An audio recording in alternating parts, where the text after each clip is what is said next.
Bueno, continuamos con nuestros compuestos orgánicos, eh, haciendo un pequeño recuento de todo lo que hemos visto hasta el momento, de la gran familia de los compuestos orgánicos. Hemos tenido la oportunidad de ver los hidrocarburos, ¿sí?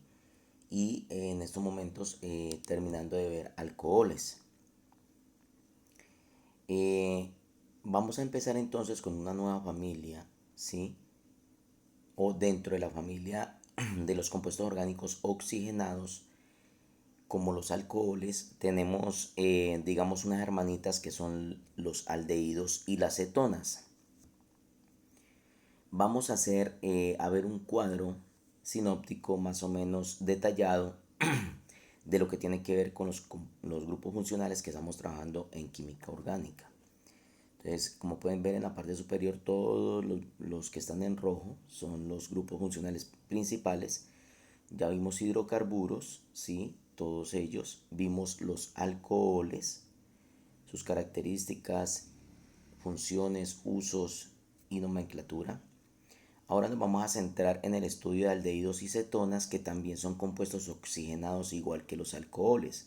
Los hidrocarburos son compuestos hidrocarbonados, los alcoholes, aldehídos y cetonas son compuestos oxigenados. Igual que los ácidos carboxílicos, pero en este momento nos vamos a centrar en el estudio de aldehídos y cetonas para llevar una secuencia en lo que tiene que ver con los compuestos orgánicos. Empecemos por los aldehídos. Bueno, son compuestos orgánicos, ¿sí? Y se caracterizan básicamente porque en su molécula, ¿sí? Vamos a ver un grupo llamado carbonilo. Ese grupo carbonilo es un carbono con un doble enlace de oxígeno y un enlace con hidrógeno, ¿sí?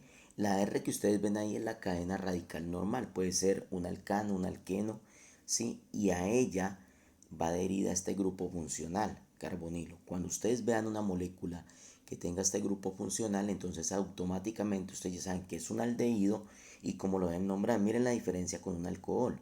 El alcohol, su grupo funcional es OH, mientras que aquí el oxígeno y el hidrógeno están separados y el enlace del carbono con el oxígeno es un doble enlace. La obtención de los aldehídos, pues básicamente se obtienen por deshidratación, ¿sí?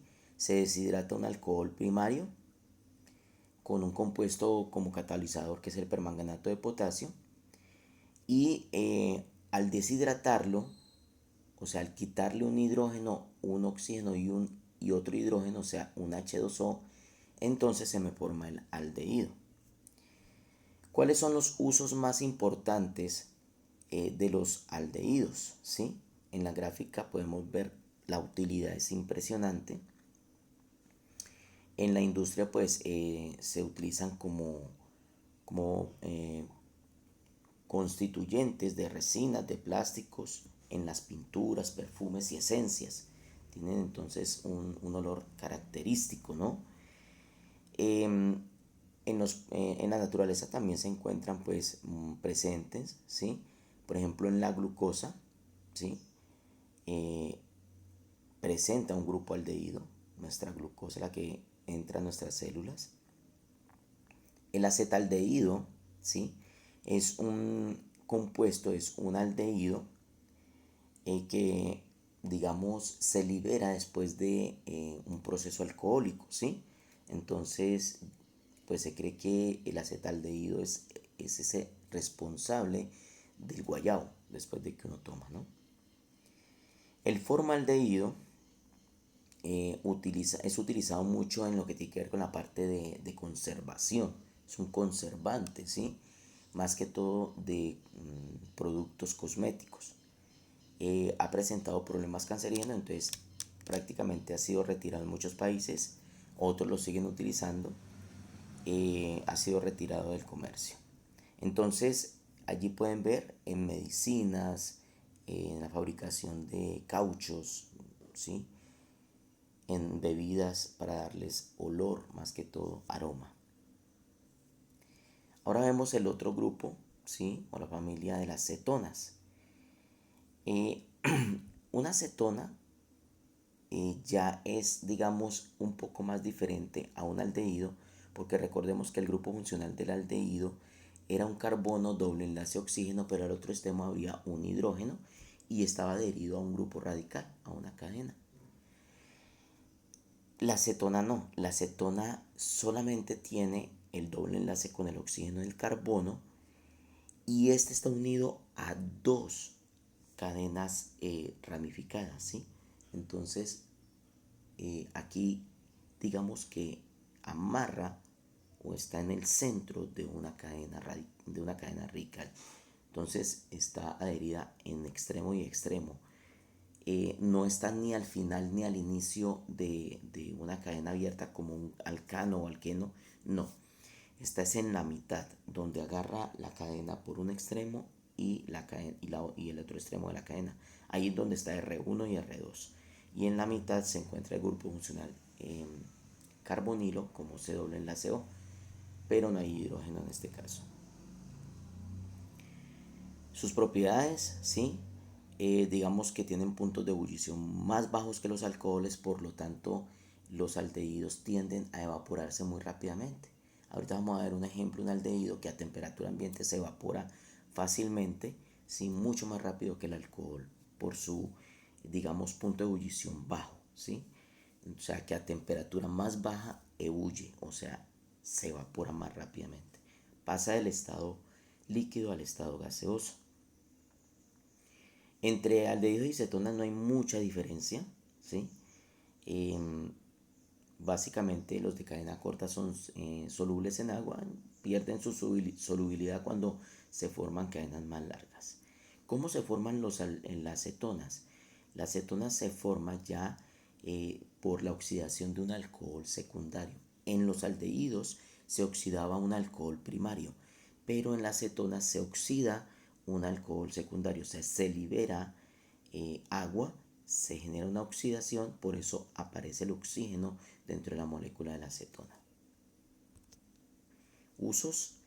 Las cetonas pues tienen unos usos importantísimos. En la naturaleza pues básicamente son los responsables de los aromas de las frutas, ¿ya? Más que todo de la fructosa, ¿sí? Eh, Son hormonas, o sea, se presentan mucho como hormonas como la cortisona, la testosterona, la progesterona. Es importante la composición del alcanfor. El alcanfor es una acetona. El alcanfor se utiliza mucho para digamos, conservar telas, ¿sí? Entonces anteriormente a la ropa le guardaban alcanfor dentro de los bolsillos para que las polillas no se comieran los sacos o la ropa cuando se guardaba mucho tiempo. Eh, Se utiliza como disolvente en la industria, disolventes de pinturas y otros productos químicos. Eh, Cuando usted huele una flor y le huele rico, usted ya debe saber, después de este curso, de que se debe a la acetona, ¿no? Entonces, el olor a las frutas, el olor de los perfumes, el olor el aroma de las flores es debido a las cetonas. Em, la más conocida industrialmente es la acetona o propanona, ¿sí? Se utiliza para disolver lacas y pintura, es lo que le echan a la pintura para poder diluirlas.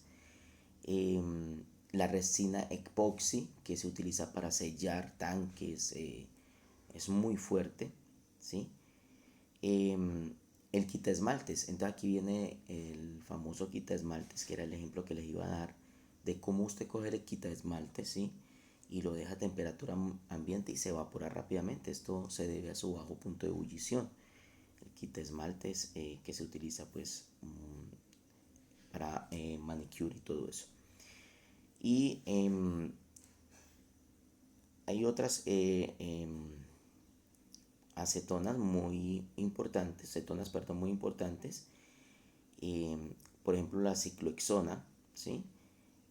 Que es la responsable de las cintas, ¿no? De las cintas, del nylon, para pescar. Se utiliza para la formación o en esa aplicación. Entonces miremos que las aldehídos y las cetonas, digamos, son dos compuestos orgánicos que van muy de la mano, ¿sí? La diferencia entre uno y otro es básicamente muy pequeña.